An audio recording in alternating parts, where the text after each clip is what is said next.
इसमें तो कोई शक नहीं है कि जो घर के काम है ना, ये भई कभी ख़त्म नहीं होंगे। एक दिन ना हम औरतों ने मुक जाना है, लेकिन मुझे ऐसा लगता है कि ये काम कभी भी ख़त्म नहीं होंगे। यहाँ पर ना तकरीबन सुबह के 9:30 बजे का टाइम है और इस वक्त ना आपकी बहन कर रही है सफाई। हाँ जी, ये मेरी गैलरी का हिस्सा है, इसको मैं ना साफ़ कर रही हूँ। अब इसको आप गैलरी कह लें, बालकनी कह लें। काम करने के लिए ना आप लोगों के साथ एक बहुत ही आसान सी टिप यूज़ कर रही हूँ, आप लोगों के साथ शेयर कर रही हूँ। उसको आप लोगों ने लाज़मी अपने ऊपर ट्राई करके देखना है। अच्छा, हम औरतों के साथ ना, हर औरत के साथ एक चीज़ जुड़ी हुई होती है कि हमें दिन का कौन-सा एक ऐसा हिस्सा होता है, एक ऐसा स्पेसिफ़िक टाइम होता है जिसमें हमें बहुत ज़्यादा एनर्जी होती हो, तो हम ना उस वक़्त बहुत ही आसानी से काम कर लेते हैं। जैसे मेरे एनर्जी आवर्स हैं कि मैं सुबह में काम बहुत आसानी से कर लेती हूँ, मुझ में बहुत ज़्यादा एनर्जी होती है सुबह में, तो मेरी कोशिश ये होती है कि मैं सुबह में काम करूँ।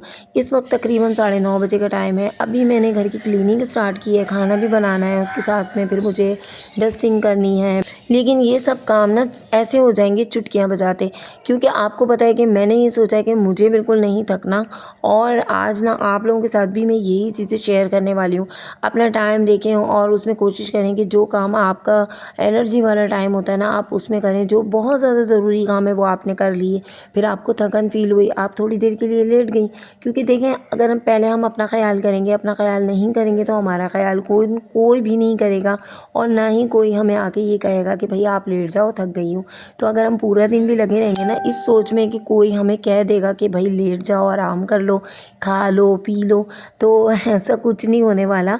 बल्कि उल्टा हमें घर के कामों के साथ साथ और जो एक्स्ट्रा काम होते हैं रमज़ान के, उसके साथ साथ घर वालों की भी खिदमत उसी तरह से करनी होती है। तो ये तो फिर पूरा रमज़ान भी चलता है, और शायद रमज़ान क्या पूरी ज़िंदगी इसी तरह से चलना है।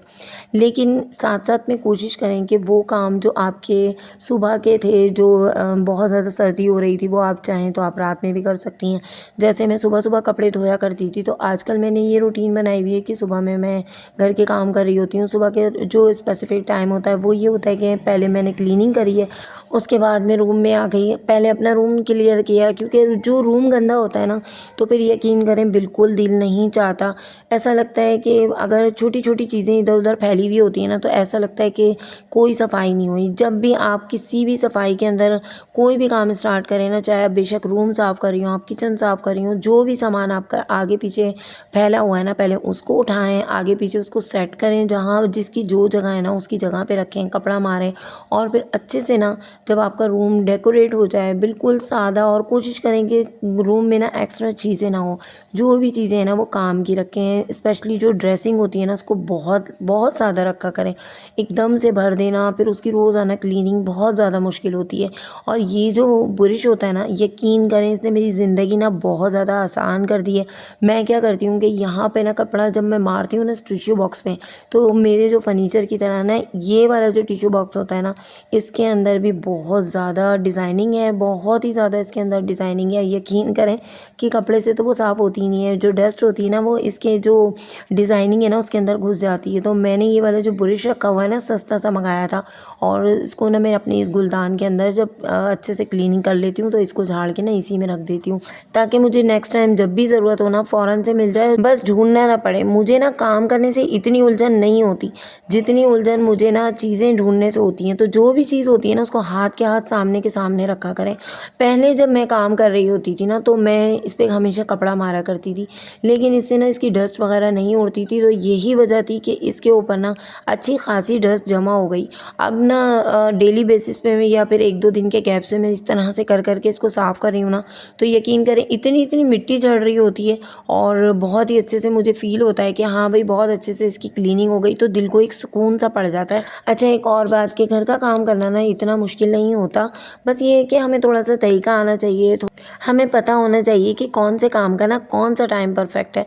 तो जैसे स्पेशली एक मिसाल के तौर पे आपको बता रही हूँ कि जैसे अगर खाना बनाना है, तो हमें पता है कि हमें दोपहर में वो खाना हर हाल में रेडी करना है। कुछ ख़वातीन ऐसी होती हैं उनके घर में मर्दों का टाइम नहीं होता, उनको पता होता है कि उन्होंने रात को आना है तो वो फ्री बैठी भी होती हैं, बड़ी ईज़ी होती हैं। और कुछ ख़वातीन ऐसी होती हैं वो भाग दौड़ कर रही होती हैं कि बस 12 बजने हमें खाना रेडी करना है, 1 बज गया हमें खाना रेडी करना है। इसका मतलब ये होता है कि उनको पता है कि ये काम ना इस वक्त बहुत ज़्यादा ज़रूरी है, तो जो जिस चीज़ का टाइम होता है ना वो उसी वक्त अच्छी लगती है।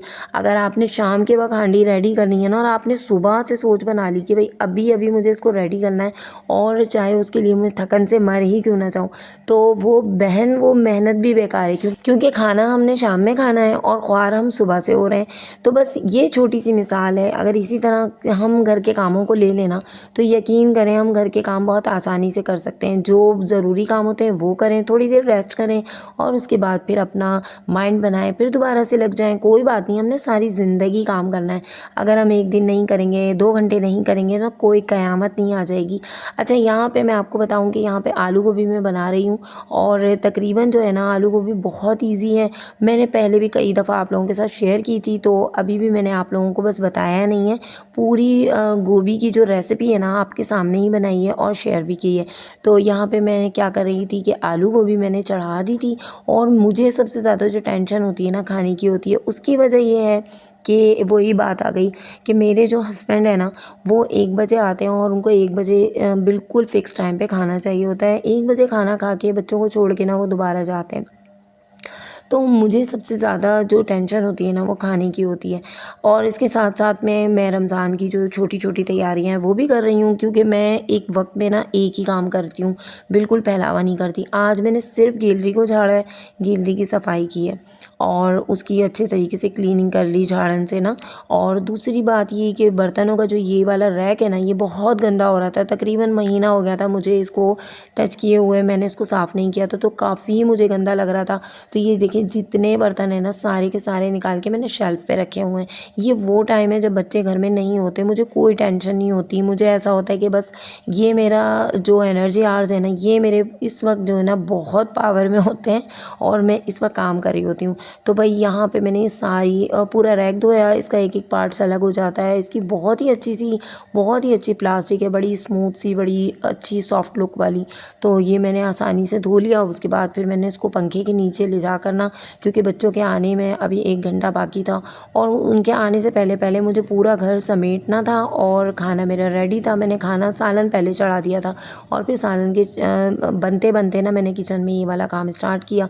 फिर इसको मैंने धोया और पंखे में ड्राई किया, फिर कपड़े से ड्राई किया और उसके बाद फिर जितने भी बर्तन थे ना वो सारे के सारे वापस लगा दिए। यकीन करें इस बर्तनों के रैक ने ना मेरी 2 दिन से नींदें हराम की हुई थी। मेरा इतना दिल कर रहा था मैं इसको फटाफट से धो लूँ, लेकिन हिम्मत ही नहीं हो रही थी और जब तक हिम्मत नहीं होती ना मैं किसी काम में हाथ नहीं डालती। और आज मुझे थोड़ी सी हिम्मत लगी ना, मैंने कहा चलो भाई फटाफट से ना इसको भी धोते हैं। और जितनी देर में मैंने रैक धोया और उसको ड्राई किया ना तो बस इतनी देर में सालन बन के रेडी हो चुका था। उसके बाद रोटियां बनाई और रोटियां बनाते ही ना शेल्फ़ साफ़ कर दी। तो जो शेल्फ़ साफ़ करने का एक प्रोसेस होता है ना उसको हाथ के हाथ अगर हम जितनी जल्दी साफ़ कर लेना उतना बेहतर होता है। लेकिन अगर हम शेल्फ़ को एक दफ़ा छोड़ के किचन से निकल जाएँ तो फिर जो किचन होता है ना वो थोड़ा मैसी सा लगता है। तो लाज़मी जब भी आप ना रोटियां बनाएं, सालन बनाएं तो हाथ के हाथ एक तो सामान समेट लिया करें और दूसरी बात ये कि अपनी शेल्फ़ को साफ़ कर लिया करें। और जो बर्तन पहले से सिंक में पड़े ना उनको भी लाज़मी धो के निकला करें। तो इससे ना आप ज़हनी तौर पे बहुत ही ज़्यादा पुरसुकून होंगी। यहीं पे करते हैं वीडियो का एंड। अपना बहुत ज़्यादा ख्याल रखिएगा, मुझे दुआओं में याद रखिएगा। चैनल पे नए हैं तो लाज़मी सब्सक्राइब करके जाइएगा। अगले ब्लॉग तक के लिए अल्लाह हाफ़िज़।